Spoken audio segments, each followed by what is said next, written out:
সাভারের আশুলিয়ার নয়ারহাট বাজারে দোকান বন্ধের সময় স্ত্রীর সামনে এক স্বর্ণ ব্যবসায়ীকে কুপিয়ে হত্যার ঘটনা ঘটেছে। এই সময় ডাকাত দলের সদস্যরা ককটেল ফাটিয়ে আতঙ্ক সৃষ্টি করে ওই ব্যবসায়ীর স্বর্ণালংকার লুট করে নিয়ে যায়। রাত 8:30টার দিকে এই ঘটনা ঘটে। পুলিশ জানিয়েছে আসামিদের ধরতে অভিযান অব্যাহত রয়েছে। প্রতিনিধিদের তথ্যচিত্রে ডেস্ক রিপোর্ট। এভাবেই সাভারের আশুলিয়ার নয়ারহাট বাজারে দোকান বন্ধের সময় ব্যবসায়ীর উপর হামলা করা হয়। এলোপাতারি কোপাতে থাকে সেই স্বর্ণের দোকানিকে। প্রত্যক্ষদর্শীরা জানান একটি সাদা রঙের প্রাইভেট কারে 3 জন অস্ত্রধারী স্বর্ণপট্টিতে ঢুকে দিলীপকে এলোপাতারি কুপিয়ে স্বর্ণের ব্যাগটি ছিনিয়ে ককটেল ফাটাতে ফাটাতে প্রাইভেট কার যোগে পালিয়ে যায়।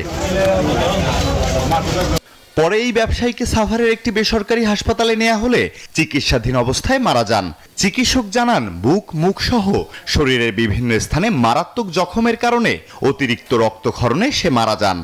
রোগী আসছে, তার বুকে জরুরি বিভাগে ইমার্জেন্সি ডক্টর, বুকে বড় ক্ষত ছিল, গালের ডান পাশে ক্ষত ছিল, পিঠে ক্ষত ছিল। আমরা চিকিৎসা শুরু করেছিলাম আর কি, তবে চিকিৎসা শুরু করেছি কিন্তু চিকিৎসা করতে করতেই মারা গেছে আর কি। এই ঘটনায় আশুলিয়া থানায় একটি মামলা দায়ের করা হয়েছে। পুলিশ জানায় আসামিদের আইনের আওতায় আনতে অভিযান অব্যাহত রয়েছে। আমরা সর্বোচ্চ চেষ্টা করব। এখানে ওসিডিবি আছে এবং আমাদের ঢাকা জেলার সর্বোচ্চ চেষ্টা দিয়ে আমরা এই অপরাধীদের ধরে আইনের আওতায় নিয়ে আসব। এদিকে রবিবার রাতে সিরাজগঞ্জের যমুনা সেতুর পশ্চিম সংযোগ সড়কের কোনাবাড়ি এলাকার মহাসড়কে মাইক্রোবাসে ডাকাতির ঘটনা ঘটেছে। Desk report, news 24।